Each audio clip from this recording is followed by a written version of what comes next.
Hey folks, Mr. Dell here. We are looking at a probability question based on the fact that given a circumstance and wanting to know what an expectation of how many times that circumstance would occur. This is a problem from CPM's course 2, and this is section 6.1.3.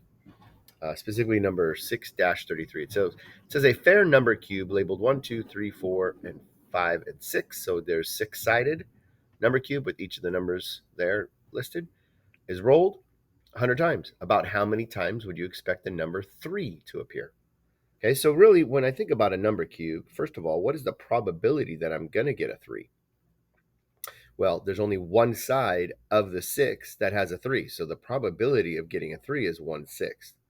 So now I want to know, okay, so what is the probability that, or how many times will I get that 3 if I theoretically, if I'm rolling it 1,000 times or 100 times? So theoretically, how many times should I get 3 if I roll the dice 100 times over and over and over again, right? So what I'm asking is really, what is 1/6 of 100? Because 1/6 of the time is how many is where I should get a 3. So 1/6 of 100, which means 1/6 times 100, which would be 100 over 6.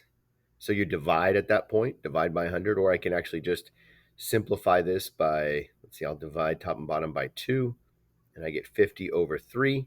So how many times does 3 go into 50? It goes in 16 times. So this equals 16 and 2/3. When you get 16 is 48. 16 times 3 is 48 with the remainder of 2. So it's 16 and 2/3 times, right?